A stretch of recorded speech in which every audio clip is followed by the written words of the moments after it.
Amados irmãos e irmãs em Cristo Jesus,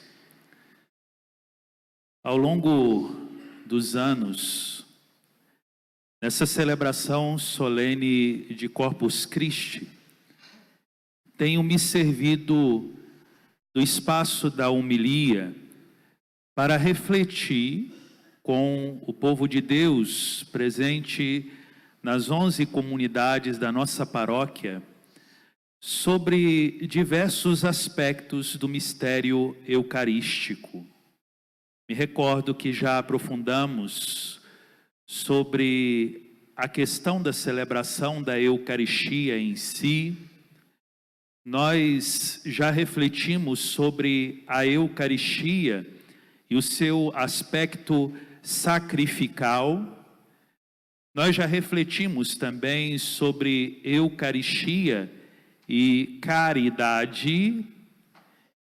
E nesse ano eu gostaria, de forma toda singular, de não me ater aos textos bíblicos da palavra de Deus da missa de hoje, por mais que em alguns pontos nós possamos mencioná-los, mas em refletir um pouco com a nossa paróquia sobre Eucaristia e piedade e sobre Eucaristia e liturgia, porque penso eu que é propício nesses tempos que nós possamos elucidar alguns aspectos da nossa fé e da nossa piedade eucarística, para que melhor nós possamos desfrutar de todos os bens e de todas as graças que emergem do mistério da Eucaristia na vida da igreja.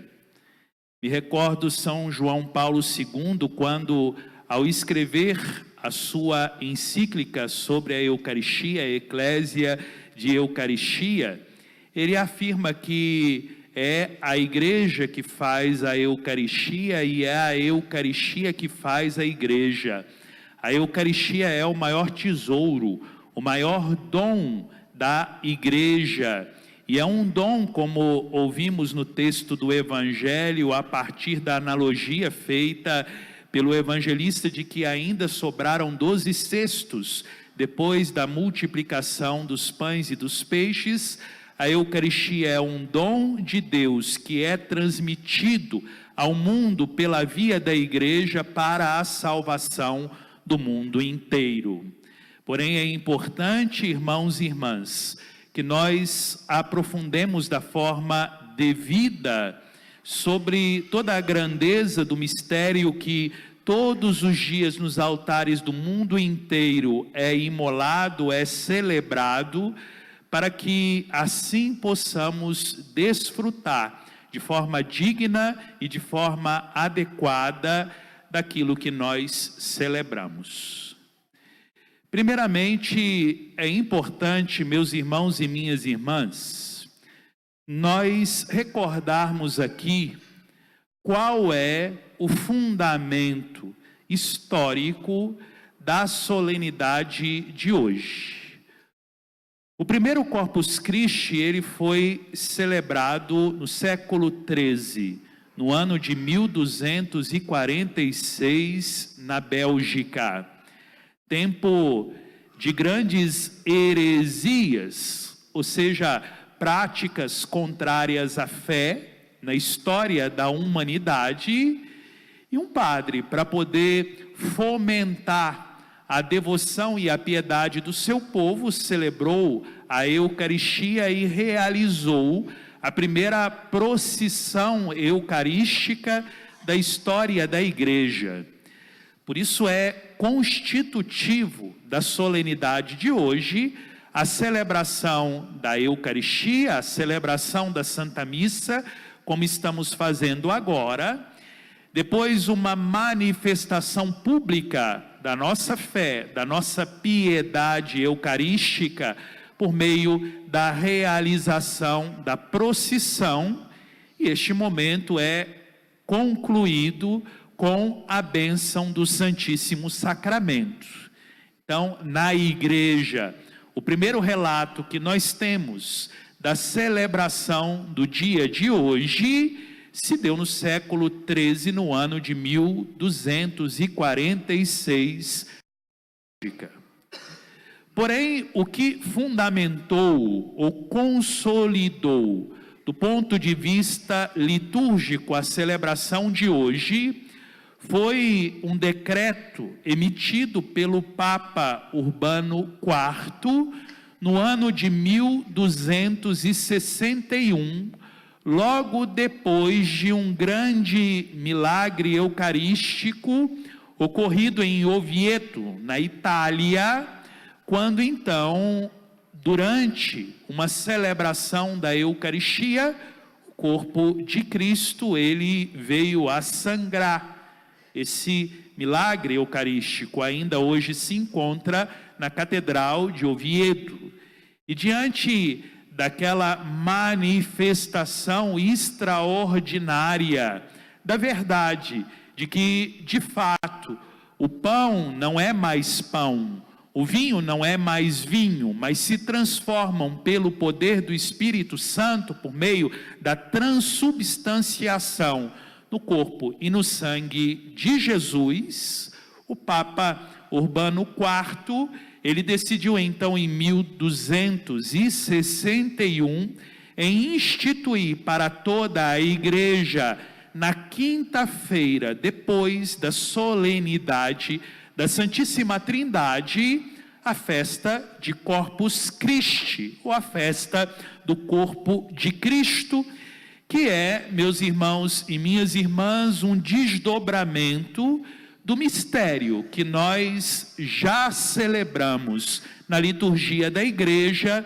toda a quinta-feira santa, o primeiro dia do tríduo pascal, que recorda para nós a instituição do sacramento da Eucaristia, do sacerdócio ministerial, do mandamento do amor, naquela Santa Missa que comumente nós chamamos de missa do lava-pés, que recorda o gesto de serviço, que é a visibilização do grande serviço de salvação que Jesus realizou para a humanidade inteira na cruz, quando Jesus, de forma antecipada, se abaixou e lavou os pés dos seus discípulos.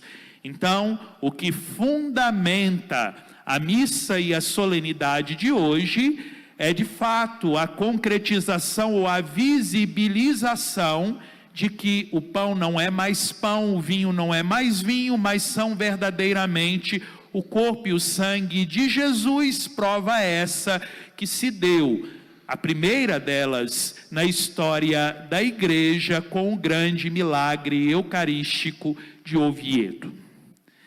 Primeiramente, meus irmãos e minhas irmãs, é importante nós recordarmos aqui que, do ponto de vista litúrgico, o que faz a Eucaristia acontecer é sempre a ação do Espírito Santo de Deus, o Espírito que é derramado sobre a igreja, o Espírito que age na igreja, o Espírito que age por meio da igreja e que foi derramado como um dom do Cristo ressuscitado. É esse mesmo Espírito que, no momento da imposição das mãos do sacerdote e também da invocação ao Espírito proferida por ele, que impregna, poderíamos dizer assim, os sinais sagrados das santas ofertas do pão e do vinho, e é esse mesmo Espírito que, ao impregnar o pão e o vinho, realizam aquilo que na teologia sacramental da igreja nós chamamos de transubstanciação. Então, diante dos nossos olhos, o que nós temos é o sinal do pão e do vinho, porém algo transcende aquele sinal. E é esse mesmo Espírito Santo de Deus que faz com que o pão não seja mais pão, com que o vinho não seja mais vinho, mas verdadeiramente sejam a presença viva do Cristo ressuscitado no meio da sua igreja. É Jesus, assim como Ele mesmo quis, assim como Ele mesmo instituiu, e assim como Ele mesmo pediu que a igreja fizesse e realizasse. Fazer isto em memória de mim. Isso não significa ou simboliza o meu corpo, mas Jesus disse: isso é o meu corpo. Jesus não disse: isso simboliza ou significa o meu sangue. Ele disse: isso é o meu sangue. Então, de fato, pela ação do Espírito Santo de Deus, a vontade de Jesus, ela se concretiza no meio de nós. É o corpo dele presente, é o sangue dele presente para a vida da igreja e para a salvação da mesma. Porém, ainda existe um segundo aspecto acerca do mistério da Eucaristia. O primeiro deles é que é o Espírito que age na igreja e que realiza a Eucaristia por meio da imposição das mãos e das palavras do sacerdote. O segundo aspecto é que Jesus é esse que se revela para nós sobre o véu dos sacramentos. Não é um Jesus estático, mas é a totalidade da presença de Jesus. É o corpo glorioso de Jesus que se revela diante dos nossos olhos. É o Jesus que está junto do Pai, no seu corpo ressuscitado, mas que permanece junto de nós, sobre o sinal do sacramento da Eucaristia. É a totalidade da vida, é a totalidade da presença de Jesus que se revela para nós sobre o sinal do sacramento da Eucaristia. Poderíamos afirmar que trata-se do mesmo Jesus que caminhou no meio de nós quando se encarnou na Galileia. É o Jesus que realizou milagres, é o Jesus que realizou sinais, é o Jesus que realizou prodígios, é o mesmo Jesus que expulsou os demônios, é o mesmo Jesus que acolheu os pobres, os pequeninos, e que acolheu os pecadores. É o mesmo Jesus que anunciou o reino. É o mesmo Jesus que fez um apelo de conversão para a humanidade, para que a mesma pudesse participar da totalidade da vida de Deus e que o mistério da salvação, desígnio de Deus, pudesse se concretizar. É o mesmo Jesus que se entregou e que continua se entregando sobre o Calvário do altar para a nossa salvação. É o mesmo Jesus que apareceu gloriosamente aos seus discípulos e que continua aparecendo gloriosamente diante de nós que somos seus discípulos hoje. Por isso, o Jesus que se revela para nós no sacramento da Eucaristia é o ressuscitado com toda a sua vitalidade.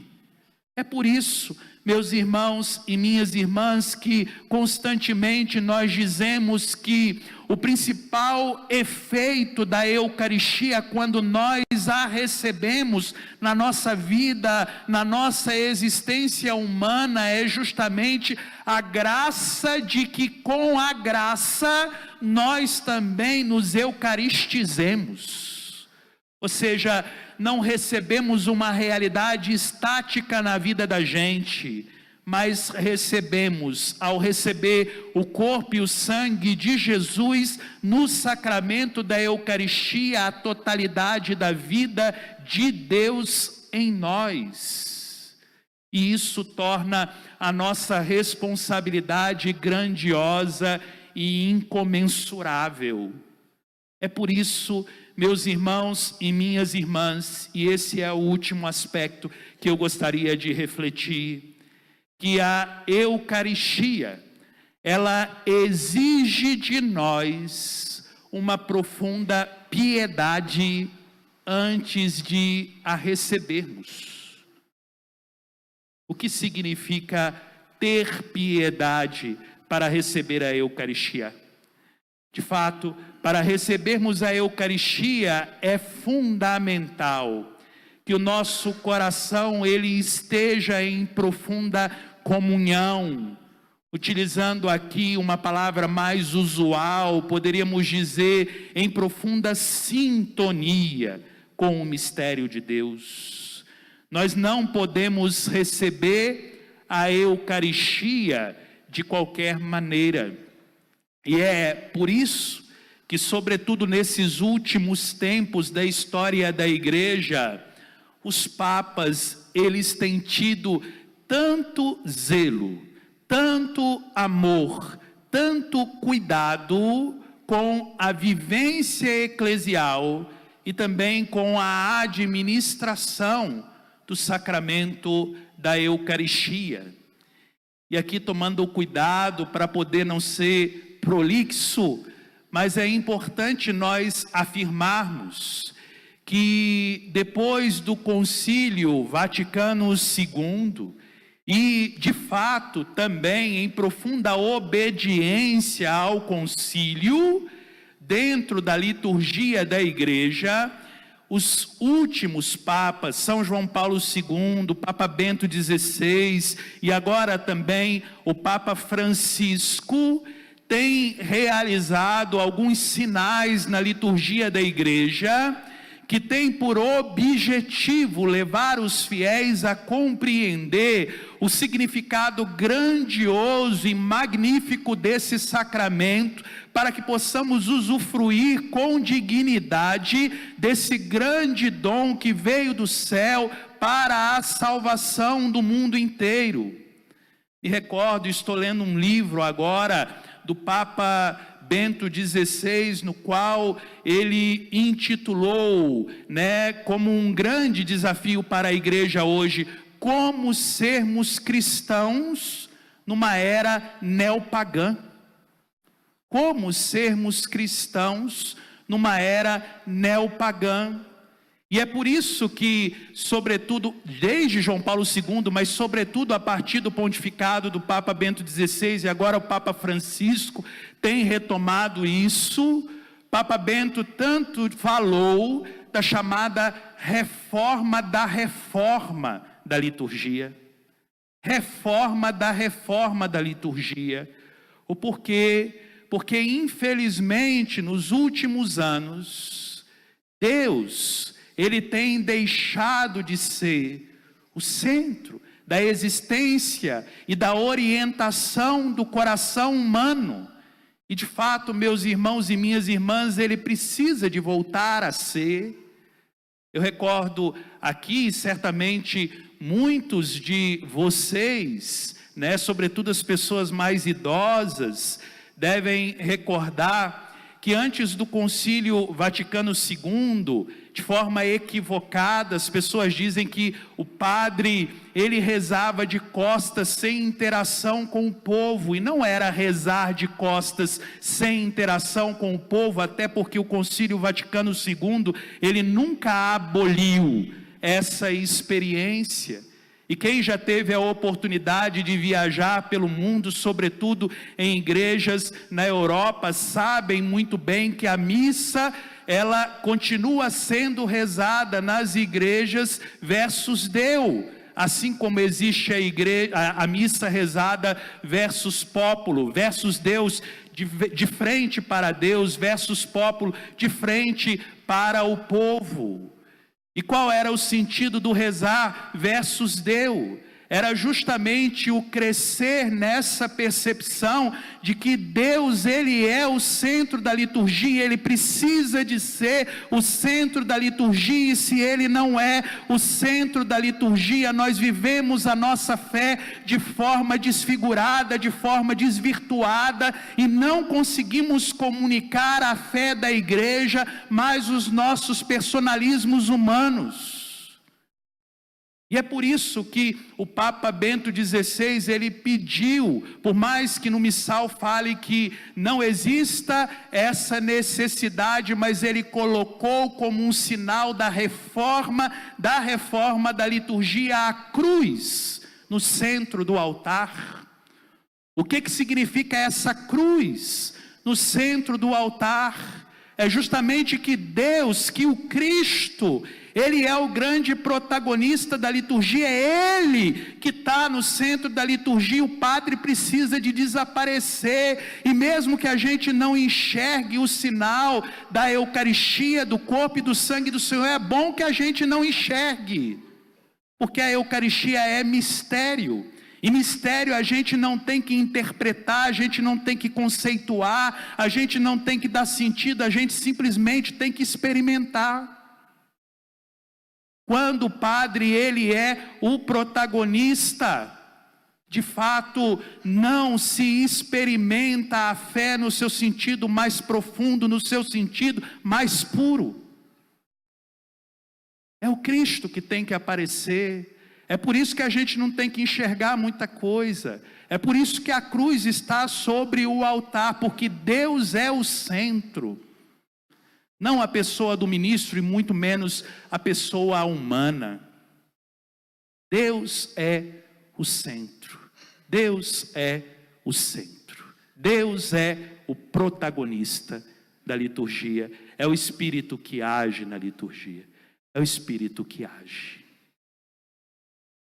E quando a gente cresce, meus irmãos e minhas irmãs, nessa consciência de que Deus é o centro, aos poucos, é o mesmo Espírito que vai fomentando no coração da gente, assim como diziam os filósofos modernos, lembro de Heidegger, aquele grande estupor diante do sagrado. Aquele grande estupor diante do sagrado. E nós precisamos de recuperar na nossa igreja cada vez mais o sentido do sagrado, pois quanto mais o sentido do sagrado ele é recuperado, tanto mais a ação da evangelizadora da igreja se concretiza para a salvação do mundo inteiro. Aquele maravilhamento diante do sagrado. Liturgia não tem que ser explicada, ela tem que ser vivenciada, e o nosso coração humano precisa de se orientar cada vez mais para Deus, nessa atitude de maravilhamento, de estupor, diante desse Deus infinito, que assume a finitude do sinal do pão e do vinho, para continuar nos fortalecendo, nos sustentando, para que um dia estejamos em plena comunhão com Ele no céu. E quanto mais cresce no nosso coração esse maravilhamento diante do sagrado, mais a nossa existência humana, ela cresce na virtude da piedade. O quanto que as nossas comunidades precisam de crescer na virtude da piedade. Uma pessoa piedosa não fica passeando durante a missa. Uma pessoa piedosa não tem necessidade de tomar tanta água e de ir tanto no banheiro, porque não faz a mesma coisa no cinema, nem no estádio de futebol, nem numa festa. Uma pessoa piedosa não fica conversando com o outro durante a missa. Uma pessoa piedosa sabe muito bem se vestir com modéstia dentro da igreja e durante a missa, porque tem gente que vai de qualquer forma, como se estivesse numa praia, no estádio de futebol ou no churrasco com os amigos. Uma pessoa piedosa não fica comendo, mascando chiclete, colocando debaixo do banco da igreja durante a missa. Uma pessoa piedosa sabe cuidar muito bem dos seus filhos durante a missa, para que o espaço de silêncio ele possa ser mantido quando o santo sacrifício do altar ele é celebrado. Uma pessoa piedosa tem o seu coração totalmente orientado para Deus e aberto para esse maravilhamento contemplativo diante do mistério.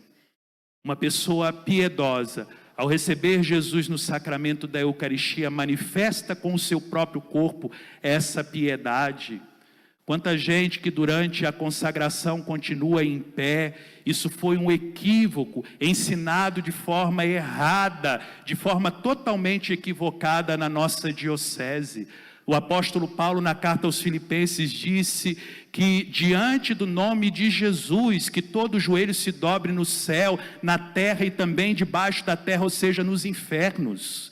E tem gente que quer ser mais autossuficiente do que o capeta e permanece de pé diante de Jesus. Uma pessoa piedosa manifesta com o seu próprio corpo diante da presença de Jesus para recebê-lo na Eucaristia. Não pega, mas o recebe. Uma pessoa piedosa, depois que recebe Jesus no sacramento da Eucaristia, fica em profunda adoração. Não senta no banco como se tivesse recebido uma coisa qualquer por 30 segundos e depois começa a ver as pessoas que estão ao seu redor. Me lembro aqui de grandes santos que possuíam um profundo amor pela Eucaristia. Santa Teresa de Ávila, ela tinha grandes arrombos espirituais quando recebia Jesus. São João da Cruz era da mesma forma, Padre Pio era da mesma forma. Me lembro de Marta Robin, que viveu anos da sua vida recebendo e se alimentando por Jesus na Eucaristia. E muitas vezes a gente recebe Jesus na Eucaristia, a nossa postura é como se tivesse recebido uma coisa qualquer. Que busquemos, meus irmãos e minhas irmãs, cada vez mais entender a liturgia da igreja. Que cresçamos, meus irmãos e minhas irmãs, cada vez mais na consciência de que a Eucaristia é sacrifício. Que busquemos, meus irmãos e minhas irmãs, dentro da celebração da Eucaristia, crescer cada vez mais na virtude da piedade. Porque eu não me canso de dizer, sem a Eucaristia, nós não seríamos absolutamente nada.